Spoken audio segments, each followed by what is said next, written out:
Welcome to Mahali's Academy, Thermal Engineering, Unit 1, Fundamentals of Thermodynamics. Concept of Entropy by Professor Nikhil Mahali. आता next जो concept आहे आपला त्याचं नाव आहे entropy. हे पण महत्त्वाचं आहे, याच्यावर पण प्रॉब्लेम असतात. Entropy is denoted by S और फाय. एंट्रॉपीला डिनोट करण्यासाठी एस किंवा फाय वापरला जातो.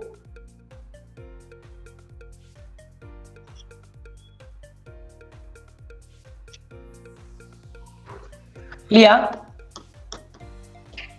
entropy is a thermodynamic property. Entropy is a thermodynamic property of a working substance. Entropy is a thermodynamic property of a working substance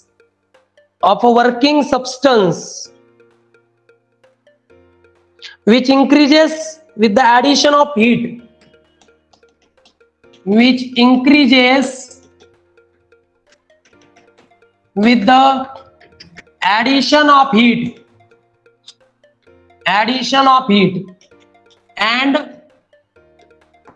And decreases with removal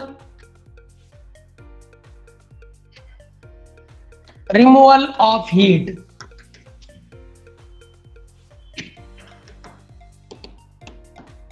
It is represented by capital S or phi. बघा बरं का, entropy म्हणजे काय. Entropy ही thermodynamic सिस्टीमची एक property आहे, म्हणजे thermodynamic property of a working substance. म्हणजे अशा सबस्टन्सची प्रॉपर्टी आहे ज्यामध्ये एक तर हीट ऍड केली जाते किंवा हीट रिमूव्ह केली जाते. मग एंट्रॉपी ही जी प्रॉपर्टी आहे ती वाढते जेव्हा तुम्ही हीट ऍड करता. म्हणजे हीट जर वाढली तर एंट्रॉपीची व्हॅल्यू वाढते, आणि हीट जर रिमूव्ह केली तर एंट्रॉपीची व्हॅल्यू. एंट्रॉपी एक अशी थर्मोडायनॅमिक प्रॉपर्टी आहे जी वाढते जेव्हा हीट ऍड केली जाते त्या वर्किंग सबस्टन्स मध्ये, आणि जी कमी होते जेव्हा हीट रिमूव्ह केली जाते त्या वर्किंग सबस्टन्स मधून. वर्किंग सबस्टन्स मध्ये हीट ऍड केली तर एंट्रॉपीची व्हॅल्यू वाढते, आणि वर्किंग सबस्टन्स मधून हीट रिमूव्ह केली तर एंट्रॉपीची व्हॅल्यू कमी होते. It is denoted by capital S और फाय. पण तरी पण अजून थोडा कन्सेप्ट कमी पडतोय. थोडक्यात काय म्हणजे मी असं म्हणू शकतो का, एंट्रॉपी म्हणजे झालेला बदल, ट्रान्सफॉर्मेशन. आता सध्या ही थर्मोडायनॅमिक प्रॉपर्टी म्हणजे थर्मोडायनॅमिक सिस्टीम आहे असं समजा माझी बॉडी. आता सध्या एंट्रॉपी कॉन्स्टंट आहे. जोपर्यंत माझ्या बॉडीतली हिट कॉन्स्टंट आहे, या सिस्टीम मधली हिट कॉन्स्टंट आहे, तोपर्यंत एंट्रॉपीची व्हॅल्यू कॉन्स्टंट आहे. हिट जर वाढली तर एंट्रॉपीची व्हॅल्यू काय झाली, कळालं. म्हणजे थोडक्यात झालेला बदल, हिट ट्रान्सफॉर्मेशन, यालाच म्हणतात एंट्रॉपी. लिहा एक वाक्य, hence entropy is a real physical quantity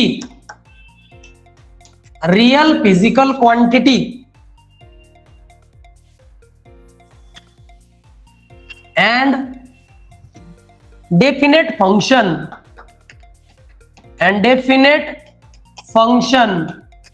of a state of a substance.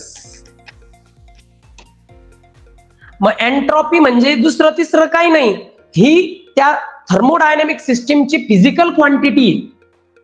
Thermodynamic सिस्टीमची फिजिकल क्वांटिटी आहे, आणि त्या सबस्टन्सची जी अवस्था आहे, जी स्टेट आहे, त्याचं डेफिनेट फंक्शन म्हणजे एंट्रॉपी.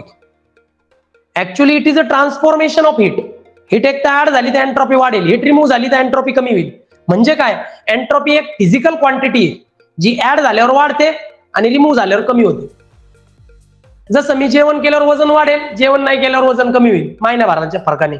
मग जे ट्रान्सफॉर्मेशन होतं माझ्या वजनामध्ये त्याला म्हणतात एंट्रॉपी. हे माझं दुसरं एक्झाम्पल आहे, पण कन्सेप्ट मात्र तो आहे जो मी एक्झाम्पल मधून तुम्हाला सांगण्याचा प्रयत्न केला. हीट ऍड झाली तर एंट्रॉपी कमी वाढेल आणि हीट रिमूव्ह झाली तर एंट्रॉपी कमी होईल. म्हणजे थोडक्यात ही एक फिजिकल क्वांटिटी आहे ज्यामध्ये सबस्टन्सची स्टेट महत्वाची. जर समजा आईस आहे, आईस मध्ये हीट ऍड केली तर काय होईल? लिक्विड होईल, वॉटर होईल. मग हीट ऍड झाली म्हणजे एंट्रॉपी. मग झालं का नाही? Function of state of substance, पदार्थाची अवस्था याचं फंक्शन म्हणजे सबस्टन्सची जी स्टेट आहे त्याचं फंक्शन म्हणजे एंट्रॉपी, किंवा त्या सबस्टन्सची फिजिकल क्वांटिटी म्हणजे एंट्रॉपी. कळलं ना entropy?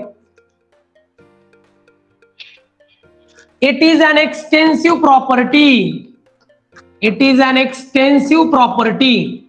You know what is extensive property and intensive property? Intensive property enthalpy आहे.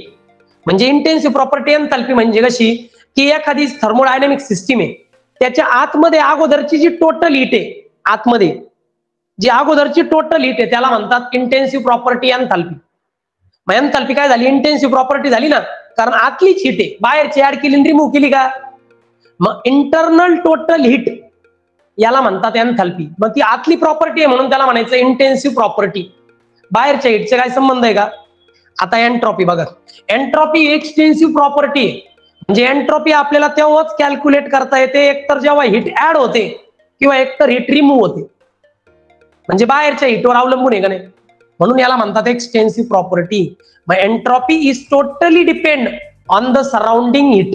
आजूबाजूच्या हीटवर डिपेंड आहे एंट्रॉपी, पण एंथॅल्पी मात्र आजूबाजूच्या हीटवर डिपेंड नाही.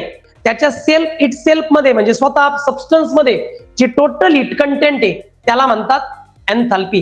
म्हणून एंथॅल्पी ही इंटेन्सिव्ह प्रॉपर्टी आहे, एंट्रॉपी ही एक्सटेन्सिव्ह प्रॉपर्टी. एक्सटेन्सिव्ह म्हणजे बाहेरच्या फॅक्टरवर अवलंबून, इंटेन्सिव्ह म्हणजे इंटरनल फॅक्टरवर अवलंबून. मग काही लोक म्हटले सर सायक्लिक प्रोसेस आहे. सायक्लिक प्रोसेस फॉर एक्झाम्पल समुद्राच्या पाण्याची वाफ होते, वाफेला थंड हवा लागली, पाणी परत खाली येतं, परत लिक्विड होतं का नाही? प्रथम समुद्राचं पाणी लिक्विड होतं, म्हणजे ओशनचं जे काही वॉटर आहे ते लिक्विड.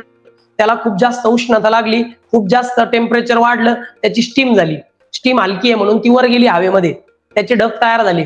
मग त्याला थंड वारा लागला, कूल एअर, आणि त्यामुळं त्या स्टीमची परत काय झाली? पाणी तयार झालं. ही सायक्लिक प्रोसेस आहे. म्हणजे परत लिक्विड परत स्टीम, परत लिक्विड परत स्टीम. खूप जास्त थंड लागला तर आईस बी होतो, गारा पण पडतात. मग थोडक्यात काय, ही एक सायक्लिक प्रोसेस आहे आणि अशा सायक्लिक प्रोसेस करता एंट्रॉपी झिरो आहे. उदाहरण देऊ? डिस्टन्स आणि डिस्प्लेसमेंटचं उदाहरण देतो. कन्सेप्ट तोच आहे पण याच्यापेक्षा वेगळा आहे खूप. कन्सेप्ट तोच आहे, फक्त मुद्दा वेगळा आहे.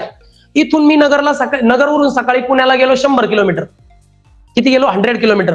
मग माझं डिस्टन्स 100 किलोमीटर झालं, डिस्प्लेसमेंट सुद्धा 100 किलोमीटर झालं. पण संध्याकाळी पुण्यावरून परत नगरला आलो, आता माझं डिस्प्लेसमेंट झिरो आहे, कारण मी सकाळी जिथं होतो तिथंच आहे अजून सुद्धा, जरी मी पुण्याला जाऊन आलोय तरी. मग माझं डिस्टन्स झालं 200 किलोमीटर, जाऊन 100 येऊन 100, पण डिस्प्लेसमेंट किती झालं?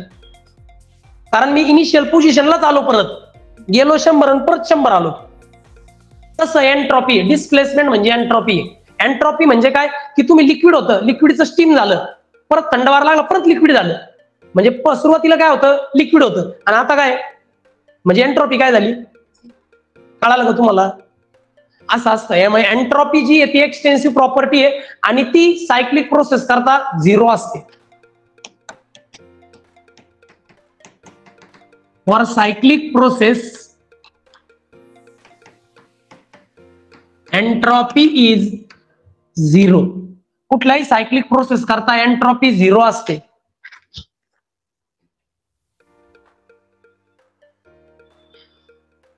बर, मग काही लोक म्हणतात सर आम्हाला मग एंट्रॉपीचा फॉर्म्युला सांगा. बाळांनो, एंट्रॉपीचा कुठलाच फॉर्म्युला नाहीये, कारण एंट्रॉपी झिरो आहे जोपर्यंत त्याच्यात हीट ऍड किंवा हीट रिमूव्ह होत. जोपर्यंत हीट ऍडच होत नाही किंवा रिमूव्ह होत नाही तोपर्यंत एंट्रॉपी झिरो आहे. सकाळी नगरवरून निघालो, संध्याकाळी परत नगरला आलो, जोपर्यंत माझी पोझिशन बदलत नाही तोपर्यंत डिस्प्लेसमेंट झिरो आहे. कळालं ना? तसं जोपर्यंत हीट ऍड होत नाही किंवा हीट रिमूव्ह होत नाही तोपर्यंत एंट्रॉपी. मग याचा कुठला फॉर्म्युला नाहीये, पण हा चेंज इन एंट्रॉपीचा फॉर्म्युला आहे. एंट्रॉपी मध्ये बदल होऊ शकतो, बरोबर ना? बदल होऊ शकतो म्हणजे थोडक्यात चेंज इन एंट्रॉपीचा फॉर्म्युला आहे. चेंज म्हणजे डेल्टा आणि एस. मग चेंज इन एंट्रॉपीचा फॉर्म्युला म्हणजे डेल्टा एच चा फॉर्म्युला आहे dq/t. हा फॉर्म्युला आहे. वेअर dq म्हणजे काय? dq म्हणजे चेंज इन हीट. क्यू म्हटलं की हीट लक्षात ठेवायचं, चेंज इन हीट. आणि टी म्हणजे काय रे? Absolute temperature.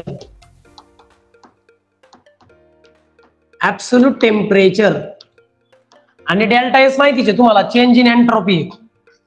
म्हणजे हीट मध्ये चेंज झाल्याशिवाय एंट्रॉपी मध्ये चेंज होत नाही. एन्थॅल्पी आणि एंट्रॉपी हे कन्सेप्ट अति महत्वाचे आहेत, ते समजतात आहे ना. आणि आजचा शेवटचा मुद्दा आपला characteristics of entropy. Characteristics of entropy. एंट्रॉपीचे गुणधर्म किंवा प्रॉपर्टीज.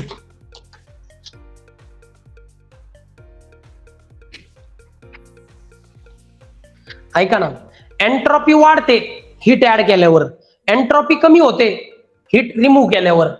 पण टेम्परेचर मध्ये बदल होतो का नाही याच्याशी काही घेणं आहे का मला?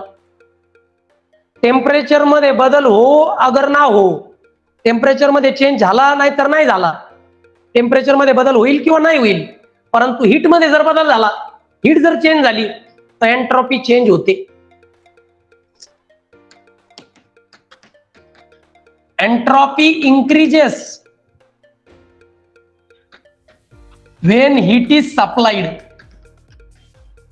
When heat is supplied, irrespective of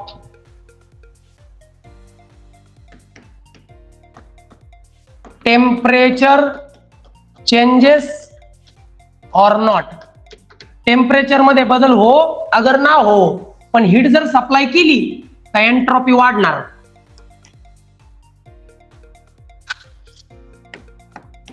in all adiabatic process,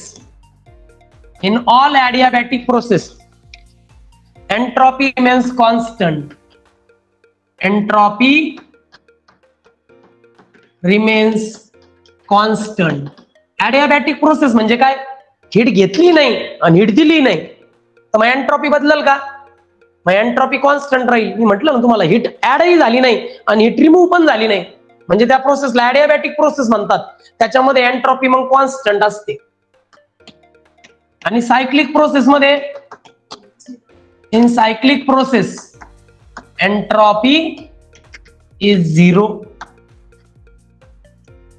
एंट्रॉपीचा concept इथं पूर्ण होतो. उद्यापासून अति महत्वाचं सुरू होईल, लॉज ऑफ थर्मोडायनामिक्स. उद्या ते नेक्स्ट लेक्चरला बघू. Okay, bye. Like, share, and subscribe. Thanks for watching.